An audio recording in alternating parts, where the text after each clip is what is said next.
All right, it's another episode of our Women of Hockey Week.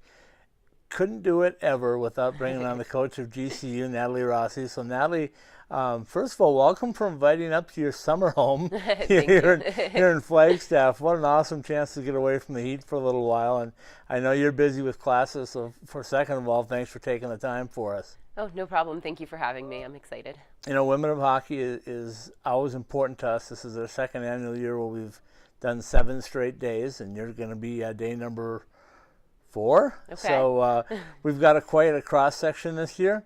But let's start off with just talking about your love for the game and how did you get involved in playing hockey and now coaching hockey?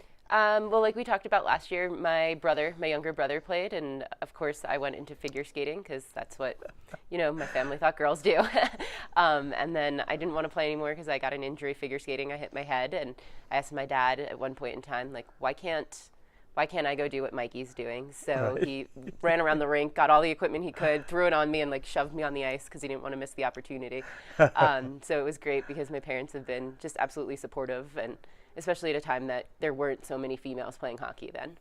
And now you've seen the growth of female hockey go crazy. I know you being from the East Coast or played in the East Coast and now coming out here, and what's happened in the desert Southwest to women's hockey? It's gone crazy, hasn't it? It really has. There's so much growth.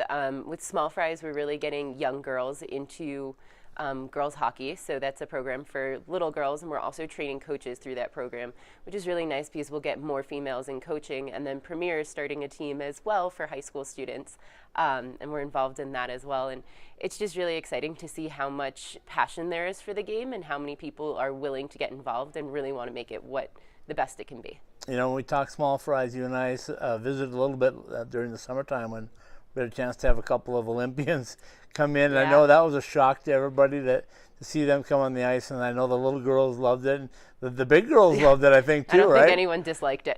and Lindsay Fry's really got something going, being an Olympian herself, and now looking to get her gold medal on rollerblades. She won, actually, today. Did they win today? Yeah, they won. Breaking news, folks, breaking news. So, that's even more exciting to see that. But tell us a little bit about that program and how that's grown over the years that you've been a part of it. So this year, I think, is the first summer of it. And what we're doing is we're just getting young girls, after they participate in Little Howlers, to move into the Small Fries program. One of the really original things that we're doing is having an all-female coaching staff with that. Nice. And like I said, we're really working on training coaches and making sure that they know, how to coach girls and start to have that passion for the game that I have and Lindsay has and some of the other a little bit more experienced coaches like Vanessa Maines. And all of us are really just making sure that we're going through all levels and making everyone love hockey that's a female. Well, that's where it all starts, and that's where you advance to your next position, which is the head coach of the GCU Women's team. Yeah. And I know that you are able to use that to kind of guide what's coming up, and recruiting always helps that end of it, even though they're a little young at this point. But yeah. Tell us what your recruiting's been like for GCU this year. It's been amazing. We started pretty early in the season with our prospect camp last year. A few of the girls came out and they loved the university. They loved the way that we ran our prospect camp. So from there, we got 2 or 3 from prospect camp. And right now, I think we finished out with 15 recruits coming in next season. And we still have 2 or 3 more that are interested to come out. So it's pretty exciting to have such a boost and so many people interested in coming to Arizona because it's not the most traditional hockey state. But Right. we're definitely changing that. And Grand Canyon University is always a great place to bring them. It I mean, is. the campus, as we've talked before, sells itself. So Yeah. if you can play hockey and get the education, you can't beat it, can you? No, definitely not. And like you said, campus is beautiful, and we're really working to make it the best program that it can be. So. Let's take a quick break. We'll come right back, and we'll talk a little bit about the upcoming season and some of the things you guys have planned. Awesome.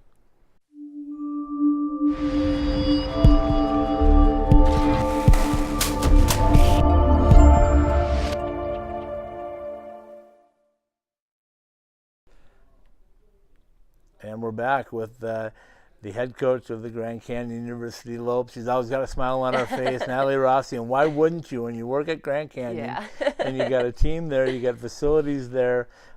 Speaking of facilities, you guys have a new home, I understand, this year. So give us a little update on what that's like. We're really excited. So we're moving to AZ Ice Arcadia, so a more centrally located location. And then with that also, we're really looking to partner with the rink and really make it our own home. So it'll look a little bit different than Arcadia to look like. And we're just really excited about this great partnership. So Arcadia being just a little bit closer to campus too, right? And kind of halfway in between you and ASU. And ASU, when I talked to Lindsay Ellis just a couple of days ago, she was commending your program on what you've done to really create a rivalry for them now. Yeah. I know it's difficult when you start the first couple of years. You don't have the numbers, you don't have the time.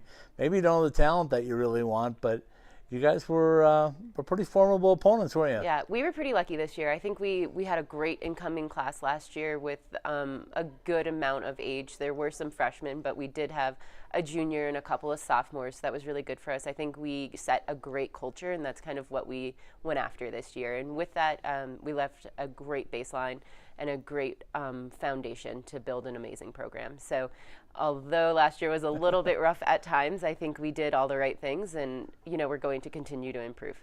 Well, every coach plays the game for a win-loss record, obviously, but you also have to take a step back and realize, reality is reality. When you're starting a program, it doesn't matter what level you're at. There's only one team I know that's broken that exception. That's the Golden Knights. Yes. And that was a little unfair advantage because they have a lot of talent, and they have a lot of talent in upper management. And more importantly, they've got a lot of money, and that's what we talk about.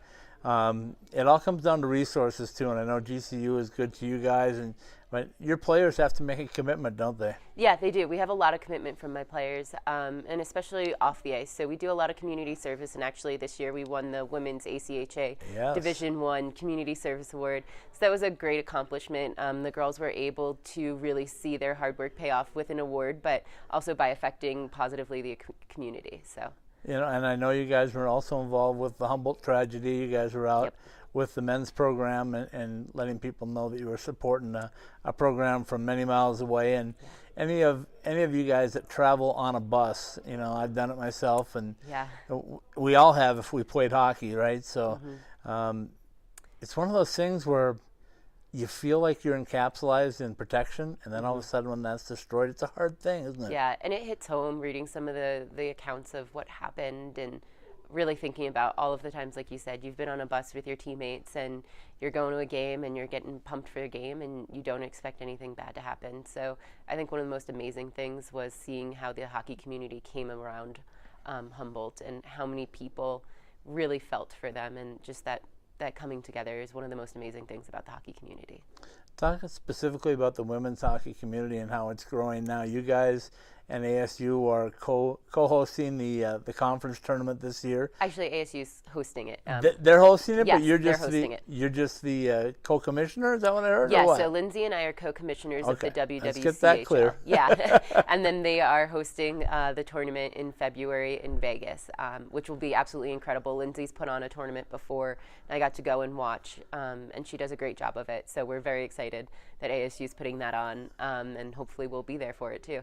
And Utah Valley now is adding a women's team, so that brings one more team into the Western region a little bit, right? Yeah, yep. So they didn't. They're not in the ACHA this year, but I think they're going to lay a great foundation for themselves. We've really been in contact, Lindsay and I, a lot with that team and helping them get everything started and really making sure to support them as much as possible, because at the end of the day, we want the best opponents in the West so that we can continue to grow.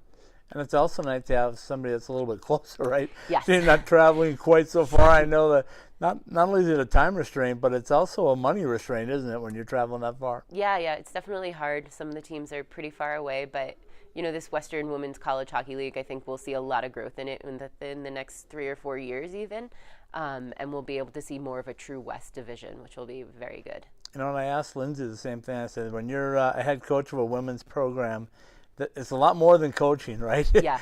You're doing a lot more things. So give us a typical day in your life when you're in the middle of hockey. Well, you probably wake up at about 6 and then, do some practice planning, talk to a bunch of recruits, email coaches. I like to talk to a lot of youth coaches to make sure to keep up relationships. and then set up whatever community service we're doing for that weekend, talk to my players, help run study hall. It's, I don't know, all of a sudden you blink and the day's gone and you're like, oh no, I thought I had 50 other things to do. But it's a lot of multitasking, it's a lot of time management, but they're great skills that you learn as a hockey player and you're able to transition into coaching. We're going to take another quick break. We're going to come back and focus on your team for this particular season. Yes.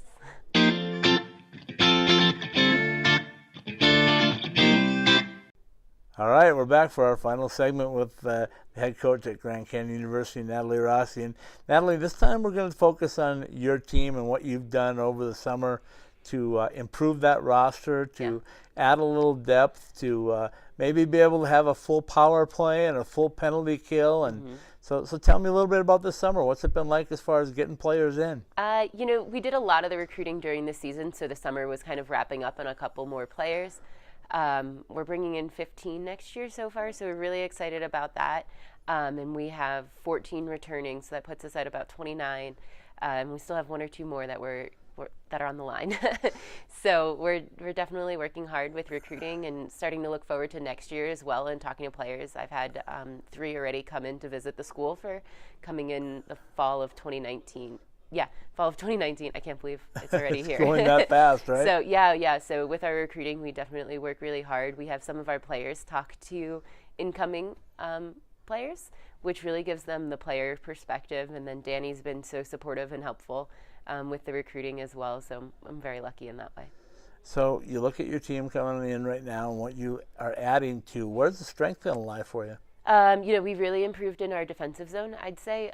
We definitely amped up that D-line, and then we brought in a couple of players that know how to score goals. Oh, that helps, doesn't it? That was definitely an area of weakness for us last year, so we really wanted to make sure to focus on that. But, strengthening the defensive zone will be very good, and then bringing in the offense from the defense up. So we're definitely going to make an impact even more this year. So. When you look at building a program, and it's hard, you have to build from the goal out as you do anywhere to be successful, but when you're chasing numbers, it's really hard to find specialization for people, right?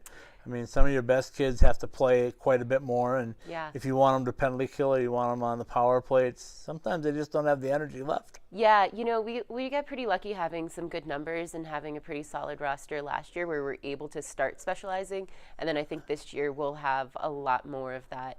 Having a 30-player roster will make practices a lot easier too. We go for an hour and a half, and by the end of practice last year, you could see that the girls were a little bit tired mentally and physically. Because you can't make them go for an hour and a half straight. So right. I think this year it'll be really nice to have that a little bit more depth and be able to work more, like you said, on power play, penalty kill, work a little bit more on our offensive zone plays and really get the puck in the net. Well, let's give you a chance to wrap things up by talking to not only Grand Canyon faithful, but also the other women and girls out there that want to get into women's hockey, whether it be coaching or athletic training or playing or whatever it is.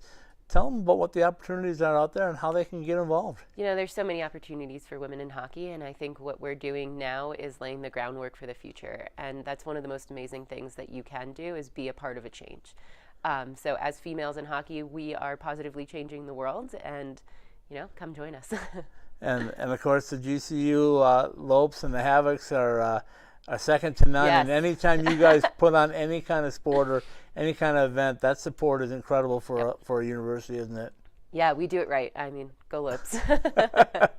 Natalie, I appreciate your time. No problem. And good luck this season. We'll see you soon, September. Yep, September. Thank you.